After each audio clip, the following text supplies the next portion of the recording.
Monsieur le procureur, bonjour. Bonjour monsieur. Aujourd'hui, la loi sur les armes. Déjà, d'un point de vue juridique, qu'est-ce que l'on doit comprendre comme étant une arme? Une arme, c'est soit une arme déjà fabriquée pour être une arme, ou c'est un objet qui a été utilisé comme une arme.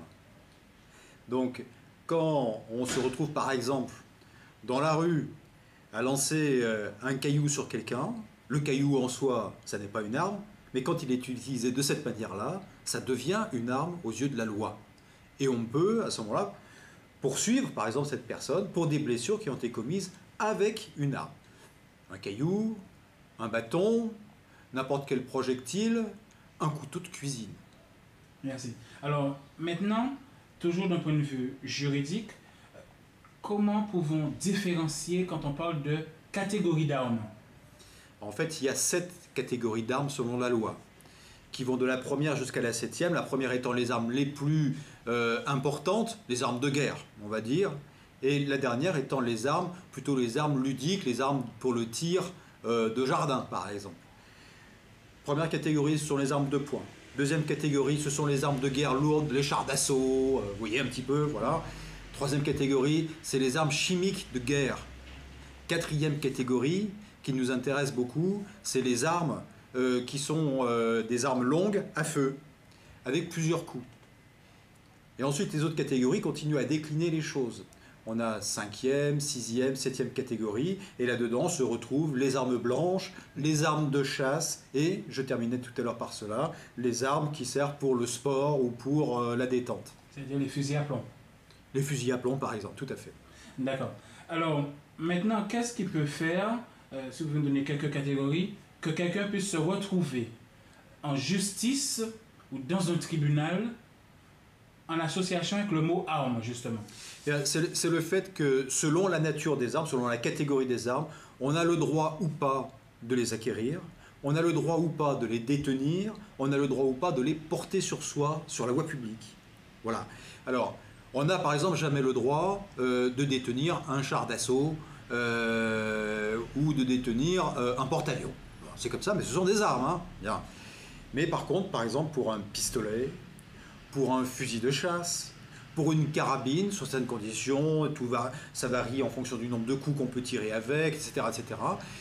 Selon à la fois l'arme et la personne, c'est-à-dire si c'est par exemple un policier ou pas un policier, en tout cas quelqu'un qui est autorisé pour cela, pour porter une arme, on est dans la situation de pouvoir en acheter, en détenir ou en porter.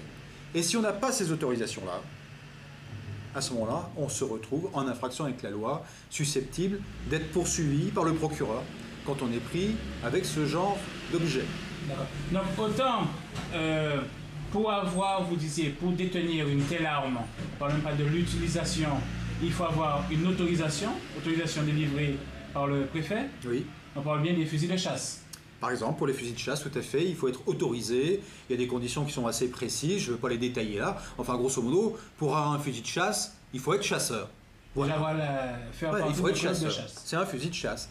Pour avoir une arme de tir sportif, eh bien, il faut être un tireur sportif. C'est-à-dire être inscrit à un club, pratiquer régulièrement l'activité, etc.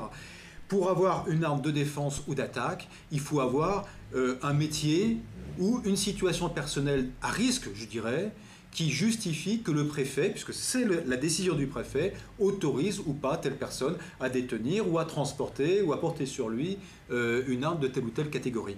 Alors autant, effectivement, il n'est pas de votre ressort, monsieur le procureur, de donner cette autorisation, ce permis de détention d'armes, que c'est vous demain, si quelqu'un n'a pas cette autorisation, il est sanctionné par votre intermédiaire. Mais rappelez-nous, le préfet n'a pas obligation systématique de, pendant sa période, s'il est en Guadeloupe, en Martinique, en Guyane, pour 3 ans par exemple, il peut décider que pendant sa période d'affectation, il ne donnera pas de permis d'armes. Non. Rien ne lui oblige. Non, il ne peut pas décider quelque chose comme ça de général. Voilà. Parce que ça, c'est le domaine du règlement ou c'est le domaine de la loi, d'un décret ou d'une loi. Et la loi, elle existe. Par contre, le préfet a pour mission d'identifier parmi ceux qui le demandent, puisqu'il faut le demander, ceux qui sont susceptible ou pas de détenir, d'acheter ou de porter une arme. Et c'est lui qui décide de ça au cas par cas, pas de manière générale. On peut pas dire j'arrive donc j'interdis tout. Et d'ailleurs, je vais vous faire remarquer que le principe pour les armes, c'est presque le principe inverse de ce qu'on voit habituellement. Le principe, c'est l'interdiction. On n'a pas le droit de porter, de détenir une arme en France, sauf quand on y est autorisé. Alors justement, pour que certains comprennent bien, donc autant on disait les chasseurs peuvent détenir, parce qu'on va faire une différence tout à l'heure entre détenir et porter, ou détenir et marcher avec, parce que là même la législation est précise, en termes de sanctions, l'interdit, comme vous dites, que précise bien la loi,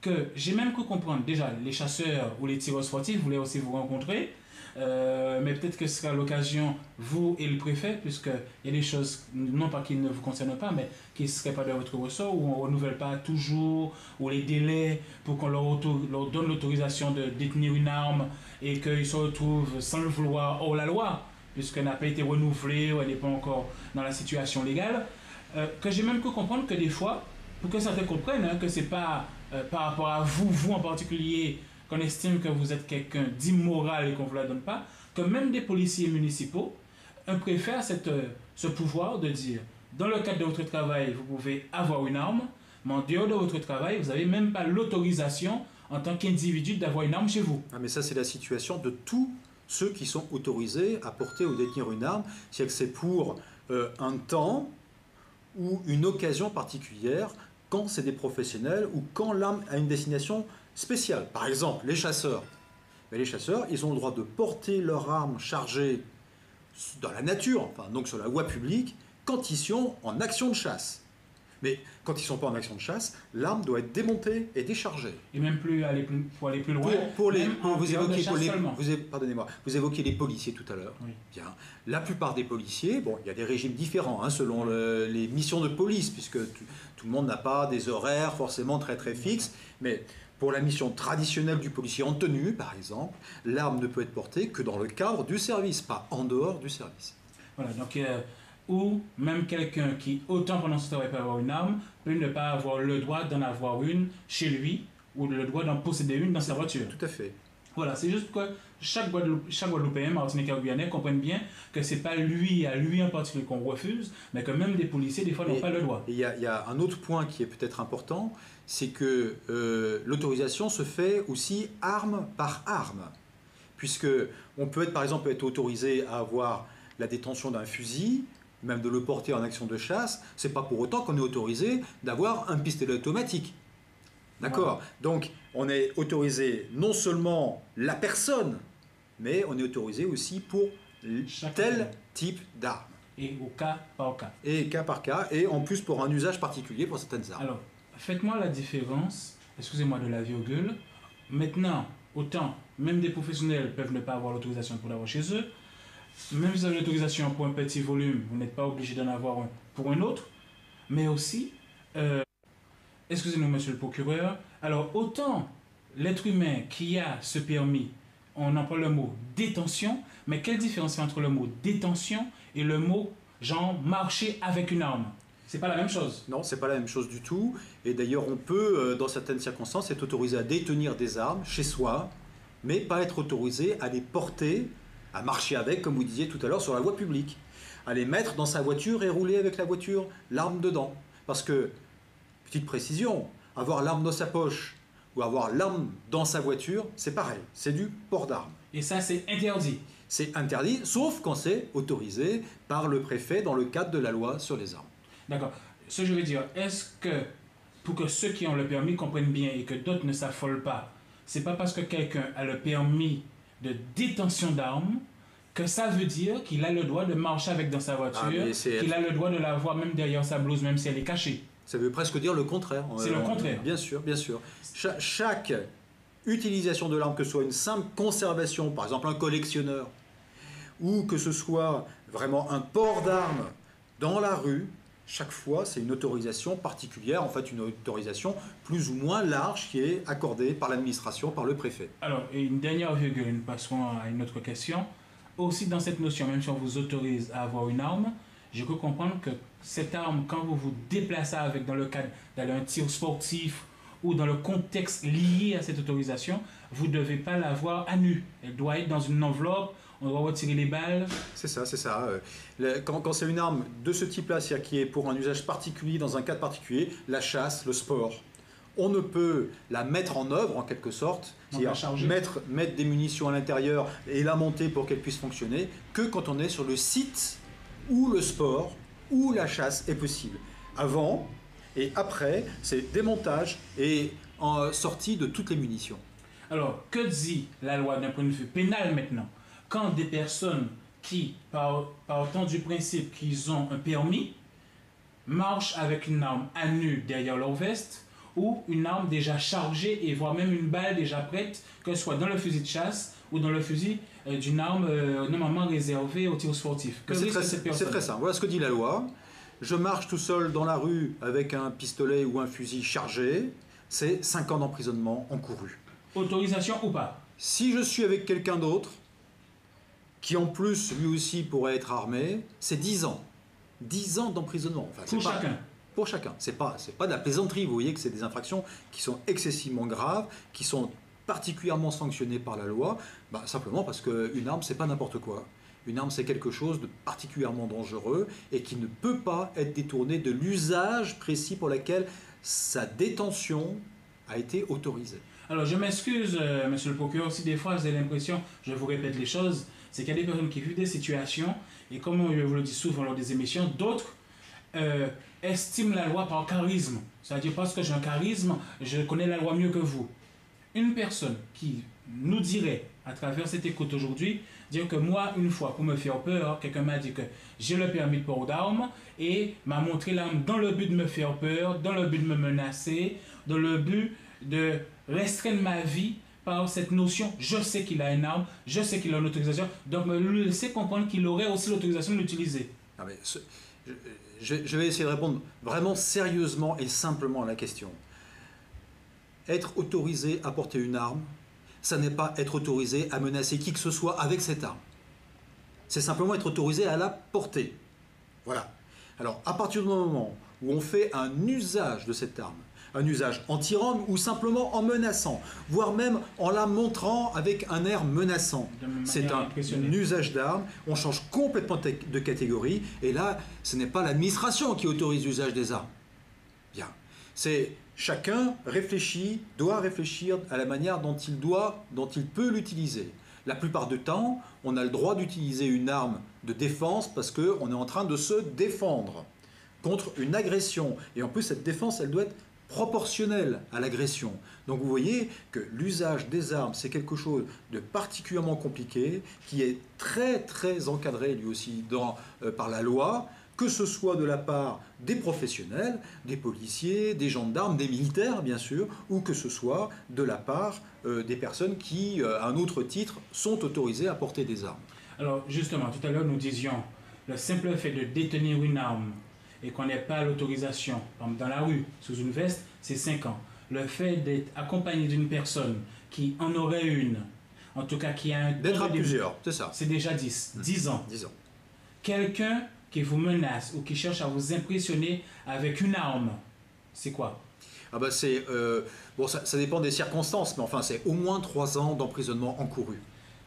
J'ai l'image, pendant que je vous parle, d'un délinquant qui veut vous impressionner, ou faire descendre de votre voiture, ou faire vous donner quelque chose, et qui pourrait croire, parce qu'on n'a pas cité ce cas, dire peut-être que lui, il n'y a rien du tout, qui ne sort pas l'arme, qui la laisse sous sa veste, mais qui lève la veste pour vous faire comprendre qu'il a une arme sur lui.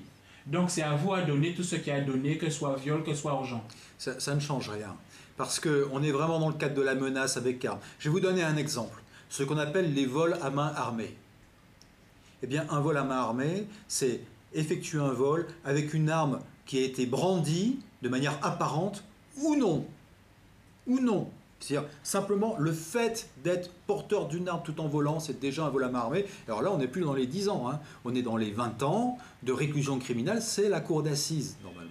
Je m'excuse pour la virgule de ce que vous disiez. Et si quelqu'un, on l'avait dit au début, n'a pas une arme reconnue comme étant telle, mais objet faisant office d'arme, un morceau de bois bien cassé et coupant, c'est comme si c'était une véritable arme. Ou un tesson de bouteille, ou tout à l'heure on évoquait une roche, etc.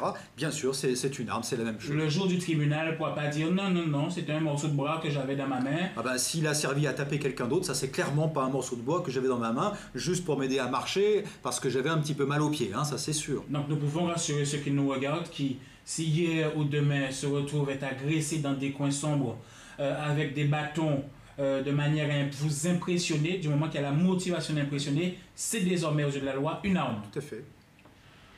Maintenant, revenons à des choses un peu plus subtiles. Ponctuellement, vous faites des manifestations visibles à l'approche de lycée, peut-être collège. Dans quelle optique, que recherchez-vous et qu'appelez-vous une arme à ce moment? Oui, ce sont des opérations autour des lycées parce que ce sont des endroits où il y a une population qui est en situation de fragilité par rapport à certaines agressions. Vous savez, c'est ces enfants, c'est ces adolescents qui, au sortir du lycée, du collège, voire de l'école, se font interpeller par d'autres, lesquels parfois sont porteurs d'armes, ou en tout cas d'objets qui peuvent être utilisés comme des armes, et ils se font extorquer des choses, c'est le téléphone portable, c'est de l'argent, etc., etc. C'est ce qu'on appelle le racket, hein, en termes habituels, en termes journalistiques. Bien, l'objectif de ce genre de contrôles qui sont faits à l'entrée ou à la sortie des établissements scolaires, il est double en fait. C'est dire à ceux qui sont victimes de ça, ne croyez pas que c'est parce que vous ne voyez pas de policiers à l'école qu'on n'est pas là. Parce que le travail policier, c'est pas qu'un travail statique où il y a quelqu'un avec une casquette. Mais aujourd'hui, on est là pour faire un contrôle, cette fois-là, systématique de tout le monde. Voilà. Alors déjà, pour ces jeunes qui nous regardent, vous avez employé un mot, peut-être que je voudrais vous le faire dire autrement. C'est pas parce que vous ne voyez pas de policiers qu'il n'y a pas. Est-ce que vous essayez de dire à travers ces mots aux jeunes que c'est pas parce que vous ne voyez pas de policiers qu'ils ne sont pas là pour vous protéger? C'est ça, tout à fait. Ils ne sont pas là pour vous protéger, et c'est ça le message, c'est on est là, on sait qu'il y a dans tous les lycées, que ce soit en Guadeloupe, en Martinique ou en Guyane, qu'il y a un danger particulier pour cette population, là, enfin en tout cas pour tous ces enfants, tous ces jeunes, et il y a une protection, une attention particulière, vraiment, des services de police, des services de gendarmerie, pour, au moment stratégique, vous savez, c'est les entrées, c'est les sorties d'école, c'est un petit peu plus loin dans les rues, aux alentours des établissements scolaires, faire en sorte que ceux qui veulent commettre ces délits-là ne se sentent pas en totale insécurité, en totale sécurité plutôt, ou en totale impunité. Voilà. Donc, les opérations un peu spectaculaires sont là simplement pour rappeler ce message-là. Bon, il se peut qu'à cette occasion-là, on fasse une ou deux interpellations, ça arrive toujours. Mais je dirais que ce n'est pas le principal objectif. Le principal objectif, c'est quand même de pouvoir dire, voilà. Alors, une question de jeune me vient à l'esprit. Oui, mais quand vous faites les contrôles dans les lycées, c'est nous lycéens que vous contrôlez. Et encore une fois, hein, je me permets, nous avons l'impression que c'est nous vous contrôlez alors que ce n'est pas nous les délinquants. Oui, vous savez, c'est comme les mauvais chauffeurs sur la route, ils pensent toujours que c'est les autres qui conduisent mal. Moi, je dis simplement, et on le sait tous parce qu'on a tous quand même été écoliers, moi compris. On sait tous ce qu'il peut y avoir ici ou là dans les cartables ou dans les trousses. Et on sait tous que s'il n'y a pas à un moment donné quelqu'un qui dit « ça suffit, ça c'est interdit et je vous le rappelle, je te le rappelle », eh bien on pourra passer la fois suivante le cran au-dessus, se retrouver à avoir dans son cartable un couteau plus important, une chaîne, enfin je ne sais pas. Donc vraiment, je crois qu'il y a évidemment dans ces deux contrôles-là un objectif qui est plus éducatif que répressif, mais c'est pour bien rappeler à chacun que tout le monde est soumis à la loi, que tout le monde est susceptible de pouvoir rendre compte au cas où on se retrouvait détenteur d'une arme. Oui, alors je conclurai cette question là-dessus. Est-ce qu'on peut leur dire, parce qu'ils diraient autant, oh, d'accord, vous nous contrôlez, on n'a pas le droit d'avoir d'armes, mais cette même démonstration, parce que nous en parlions dans d'autres émissions, qu'il y a des zones à risque, des angles à piège devant des établissements. Est-ce qu'eux aussi, vous faites des démonstrations pour eux aussi les effrayer?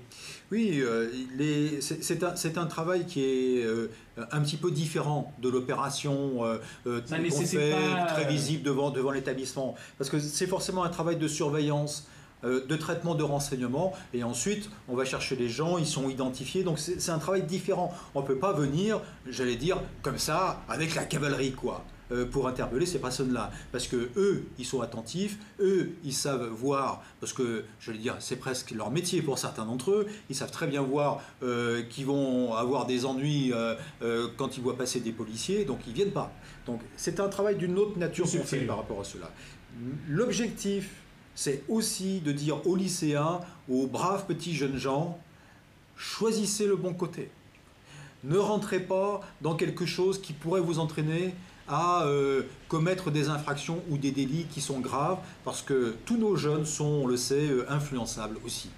Alors, monsieur le procureur, à travers cette démonstration sur le jeune public, est-ce que vous voulez aussi nous dire qu'il faut non pas une surenchère des armes, qu'elles soient sous forme de cutter, de paire de ciseaux, et j'ose même pas aller plus loin, qu'il faut que désormais l'on apprenne culturellement, non pas à faire confiance, mais à porter plainte. Arrêter d'avoir peur et de porter plainte. Bien sûr qu'il faut porter plainte, il faut en tout cas signaler et en parler. Il ne faut pas rester quand on est menacé régulièrement par les mêmes qui viennent vous taxer, si je puis m'exprimer ainsi. Il ne faut pas rester comme ça, il faut en parler à ses parents, il faut en parler à ses copains, à ses copines, il faut en parler au CPE, il faut en parler au chef d'établissement, il faut en parler. Ensuite, on verra ce qu'on fait, c'est un autre problème. Et il faudra le faire de manière à ce que la personne qui a été comme ça menacée pendant quelque temps reste en sécurité, qu'elle n'ait pas la crainte de subir une opération de rétorsion ou de vengeance. C'est possible, je dis simplement c'est possible, ça se fait. Mais encore faut-il le dire. Et bien souvent, c'est vrai, ça reste dans le silence. Et on a des enfants qui sont terrorisés à aller tous les jours à l'école, pas parce qu'ils n'aiment pas l'école, mais parce qu'ils ont peur d'y aller. Monsieur le procureur, nous avons parlé de la détention, légale, hors légale, l'usage illégal, l'usage légal, nous n'en parlerons pas, le sous-entendu d'armes... L'usage légal, c'est simple, c'est la légitime défense. J'ai une arme, elle est faite pour me défendre ou pour défendre quelqu'un qui est en danger immédiat. C'est la mission de la police. Voilà, ils utilisent leurs armes pour se défendre ou pour défendre des biens, défendre des personnes qui sont en danger. Et en plus, l'usage de ces armes doit être fait de telle manière qu'il soit proportionné au vrai danger qu'il y a. Donc vous voyez que ça demande beaucoup de sang-froid, beaucoup de professionnalisme. C'est pas n'importe qui peut utiliser correctement une arme. Merci. Quand on dit proportionné, c'est-à-dire que quelqu'un est en train de vous agresser à coups de baffe, vous n'avez pas à sortir un revolver pour lui répondre à des baffes, par exemple. Oui. Et où quelqu'un vous a donné des baffes, vous n'avez pas à aller chercher votre fusil dans la case pour revenir régler les comptes, parce que ça, c'est plus de la légitime défense, c'est de la vengeance. Et celui qui sera poursuivi, je le dis, c'est celui qui reviendra avec le fusil. D'abord. Donc celui qui prend 10 minutes pour bien aller chercher son fusil, là, c'est presque de la préméditation. Tout à fait, bien sûr, absolument. Alors, nous avons parlé de détention, usage, vente, offre d'armes. Qu'est-ce que l'on risque, monsieur le procureur? Eh bien, on risque, alors ça dépend si c'est une vente organisée dans le cadre d'un trafic d'armes véritablement, ou si c'est quelque chose de plus occasionnel, mais grosso modo, on est entre 2 ans et 10 ans d'emprisonnement encouru quand cette vente n'est pas autorisée. Et c'est seulement certaines personnes qui peuvent vendre certains types d'armes, où ça doit se faire dans un cadre très précis. Quand c'est des armes en plus de première catégorie, de quatrième catégorie, il doit y avoir une autorisation. Elles ont chacune, comme nous, leur papier d'identité, ces armes. Elles ont un numéro d'enregistrement. Enfin bon, elles ont une existence comme une voiture, comme une personne, comme n'importe qui. Et le transfert de sa propriété d'une personne à une autre doit être suivi et autorisé par l'administration. Nous sommes bien compris que celui qui vend doit vérifier que vous avez déjà l'autorisation et celui qui veut acheter avant doit déjà avoir l'autorisation. Oui, tout à fait. Il y a vraiment une réglementation très stricte. Je le rappelle, le principe, c'est interdiction des armes. Monsieur le procureur, je ne vous dirai pas que je pourrais vous faire la démonstration, mais sur une île, pour ceux que je connais, il n'est pas difficile d'avoir une arme. Rappelez-nous, qu'est-ce qui nous coûte d'accepter d'acheter une arme à 300 €? Acheter une arme, bon, ça dépend du type d'arme, mais c'est entre 3 ans et 10 ans d'emprisonnement encouru quand on a l'arme sur soi, qu'on vient de l'acheter. Quand en plus on la porte dans la rue, qu'on la porte sans autre raison et sans autorisation, on se retrouve à nouveau à encourir le même type de peine. Vous voyez, ce sont des infractions tout à fait graves, des infractions qui sont gravement sanctionnées par la loi. Vous savez qu'il est facile d'avoir une arme sur cette île-là. Mais tout est possible. Dans 300 €, 200 €, même un gamin peut en acheter une. Dans le monde entier, il est possible d'acquérir. Vous avez une politique dans ce sens? Oui, mais c'est celle-là. C'est la politique de l'application normale de la loi, de l'application de notre loi à tous. J'ai une dernière question pour vous, monsieur le procureur, je sais que vous êtes très demandé. Quelqu'un qui aurait une arme illégale, qui en prend conscience peut-être seulement aujourd'hui en nous écoutant, quel est le protocole? Ah bah écoutez, je crois que la meilleure chose à faire, c'est d'aller vérifier auprès du commissariat de police ou de la brigade de gendarmerie de son secteur quelle est la situation de cette arme, quelle est l'autorisation qui pourrait me permettre de pouvoir la conserver. Et si ce n'est pas le cas, il faut la laisser. La laisser, c'est-à-dire il faut la jeter, il faut la... Non, il faut la remettre au service de police et gendarmerie. Si quelqu'un qui nous écoute sait qu'il a eu une arme de manière illégale, veut s'en débarrasser, c'est un moment de sa vie, il était adolescent, maintenant il a pris confiance en lui, il veut s'en débarrasser. Vous me dites que si cette personne se présente dans un commissariat et dit « je veux vous rendre cette arme illégale », on ne va pas le mettre en prison? On ne le mettra pas en prison, non. Je vous le dis, on ne le mettra pas en prison. C'est quelqu'un qui manifeste quand même une volonté de vouloir se conformer à la loi. Il n'y a quand même pas de raison de mettre en prison des gens qui veulent se conformer à la loi, même s'ils l'ont violée, puisqu'ils étaient détenteurs sans autorisation d'une arme pendant quelques temps, peut-être même quelques années, peut-être même quelques dizaines d'années, parce qu'il y a des armes qui restent longtemps dans les familles, dans toutes les familles. Bon, eh bien, il n'ira pas en prison. Alors, en général, ce qui se passe, c'est ce que je pratique. Alors, il faut voir ensuite en Martinique, il faut voir en Guyane. Moi, je suis le procureur de Pointe-à-Pitre. Mais quand il y a quelqu'un qui est dans cette situation-là, qui vient pour se régulariser, eh bien, en général, après un avertissement, en disant bon, monsieur, vous savez que c'est interdit, donc on vous avertit, on vous rappelle le sens de la loi, et on classe sans suite. C'est-à-dire qu'il n'y aura pas de poursuite. Mais attendez, à condition qu'à la maison, sous le matelas ou dans le placard, il n'y a pas d'autres armes. On est bien d'accord. Voilà. Nous conclurons sur ce mot. Rappelez-nous encore un chiffre. La détention illégale d'armes, on en court quoi aujourd'hui en France? On en court entre 3 et 10 ans d'emprisonnement maximum. Monsieur le procureur, je vous remercie. C'est moi qui vous remercie.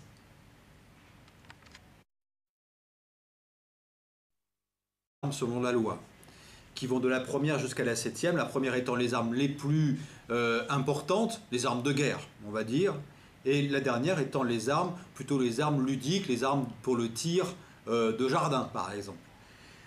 Première catégorie, ce sont les armes de poing. Deuxième catégorie, ce sont les armes de guerre lourdes, les chars d'assaut, vous voyez un petit peu, voilà. Troisième catégorie, c'est les armes chimiques de guerre. Quatrième catégorie, qui nous intéresse beaucoup, c'est les armes qui sont des armes longues. Le caillou en soi, ça n'est pas une arme, mais quand il est utilisé de cette manière-là, ça devient une arme aux yeux de la loi. Et on peut, à ce moment-là, poursuivre, par exemple, cette personne pour des blessures qui ont été commises avec une arme.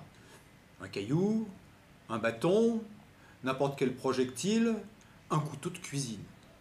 Merci. Alors, maintenant, toujours d'un point de vue juridique, comment pouvons-nous différencier quand on parle de catégorie d'armes? En fait, il y a 7 catégories d'armes. En association avec le mot arme, justement.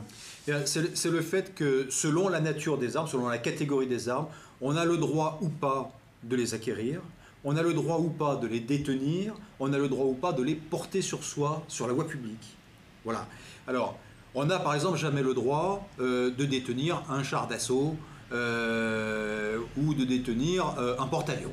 C'est comme ça, mais ce sont des armes. Hein. Bien. Mais par contre, par exemple, pour un pistolet, pour un fusil de chasse, pour une...